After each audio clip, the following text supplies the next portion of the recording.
Have you wondered how to become successful? Have you wondered how successful people think? Over my career, I've had the privilege of interviewing probably hundreds and hundreds of highly successful people. And today, I'm going to share with you exactly how we think.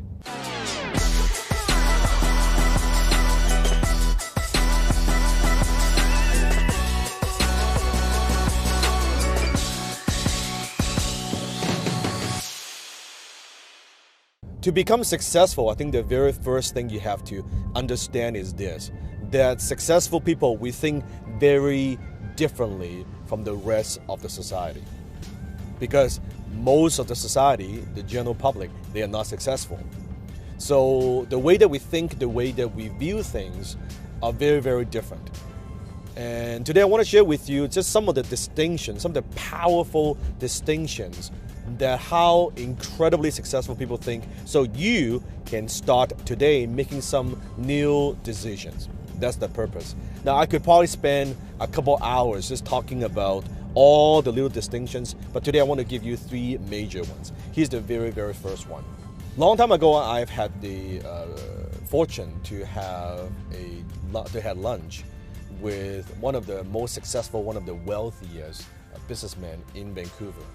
And at the time, I think he was worth about $500 million, about $500 million. I've had the privilege to have lunch with him and just kind of pick his brain a little bit and want to learn more about how he does. And at the time, he was, I think, 52 years old. And as we were talking, and I was asking him about like what lessons he's learned in his career and you know what is his view about the economy and about his business, his vision. And you got to understand this businessman is worth $500 million at 52 years old. He's done a lot of different things, and he was so excited. All he could talk about is his vision, what he's gonna build, the legacy, and he's like, it's incredible. Although he's 52 years old, he's as excited as a little kid. And he was sharing with me, I will never forget, he was sharing with me his vision for the next 50 years. 50 years. He was talking about after he's gone, how he wants his succession, and how he wants to make sure the company keeps running, how it's going to donate to charities, like the legacy and its foundations he's going to support, and all these things. And he's just so excited. And I was like, wow, a highly successful guy talking about his vision. He's 52 years old. He's talking about like 100, like when he lives until 100 years old, or if he passes away, what's going to happen. And I'll never forget that. And that's the very first thing that I noticed. Successful people, they think long term. The more successful they are, the longer term that they think. I'll give you a perfect example. Look at someone who's a homeless person. How far do they think? They probably only focus on the next meal. Where am I going to get my next meal? Where am I going to get that few little bit of change? An employee, a typical, or maybe someone who works in more like a manual labor kind of job, right? They're thinking about when am I going to get my check in 2 weeks. They think as far as 2 weeks.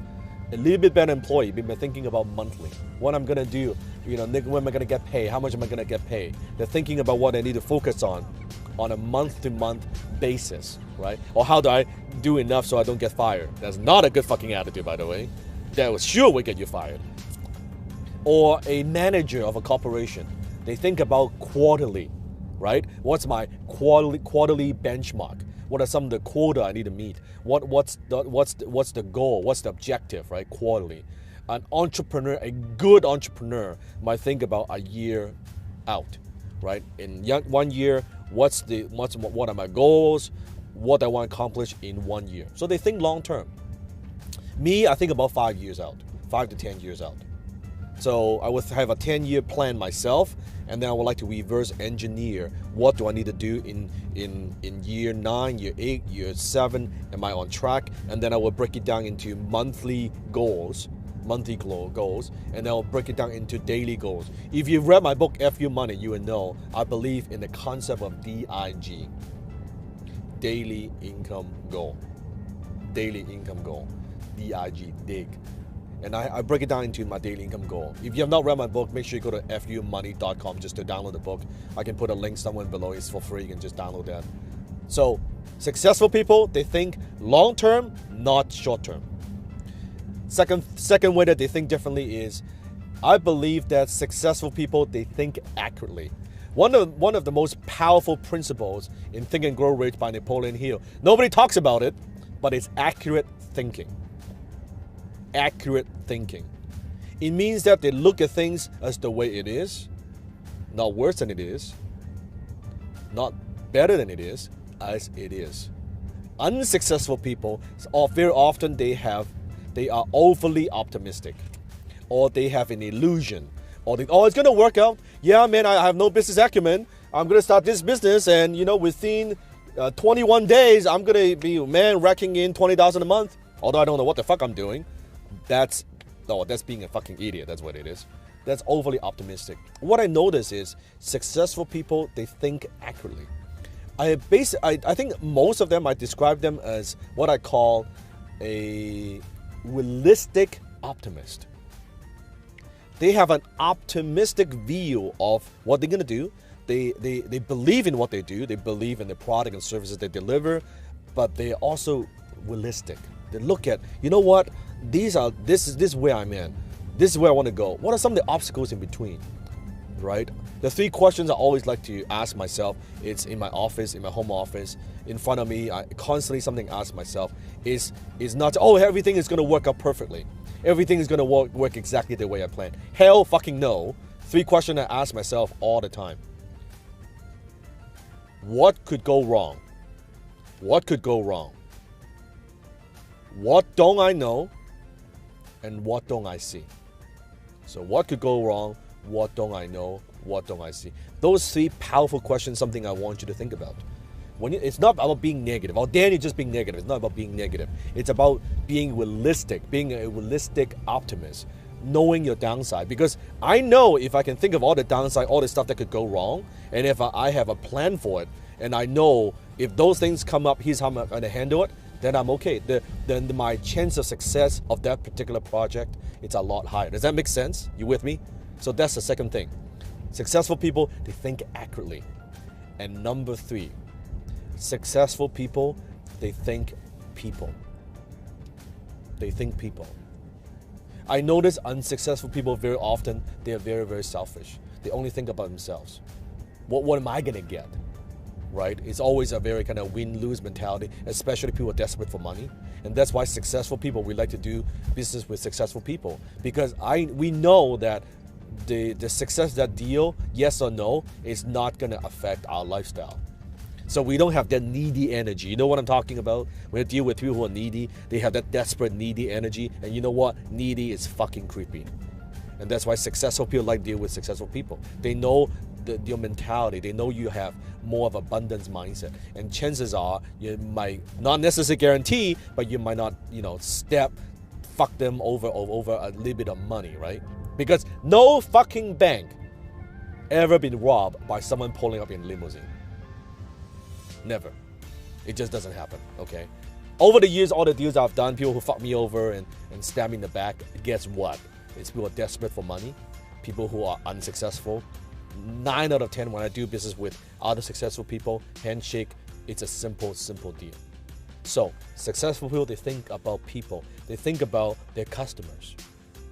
They think about their employees. They think about their vendors. They think about how can I deliver more value to the marketplace. That's the reason why they're successful in the first fucking place, you think about it.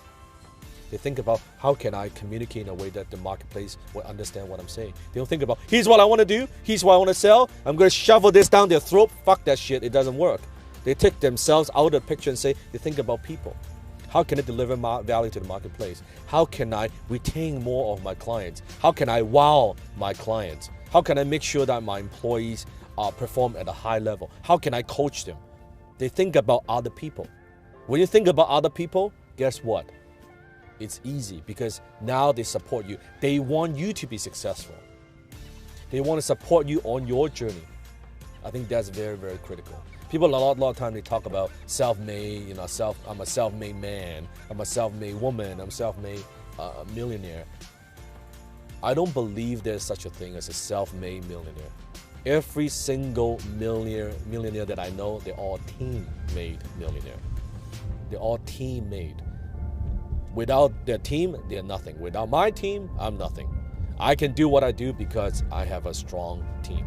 It's about leadership. So those are the three ways I think successful people think differently from unsuccessful people. Now, if you want me to make more videos on this particular topic, I could. There are probably another 20, 30 distinctions, I would say, on top of my head. Maybe next time in Boston Bentley series, I could do that. Comment below and let me know so that I could make more videos. And maybe share with me your observation. I want to train you to think. Your observation of just, then I think also successful people think this way, or unsuccessful people, they think that way. Is that correct? Comment below. I want to hear your thoughts. Maybe that will ignite something within me. That will give me an idea, some kind of insight that, hey, I'll make other future videos on it. Make sure you hit the subscribe button below. Maybe you're already a subscriber. If that's the case, thank you for your support. As you can see, we're growing so fast. Very soon we hit 1 million subscribers. So I appreciate your support. Give me a thumbs up. Share this video with other people as well. If you have not watched other Boston Bentley videos, it is by far my most popular series. It's by far, I think, one of the favorite series from my fans, some followers of my work. So make sure you check that out on the right side. Until next time, I'll see you, my Bentley.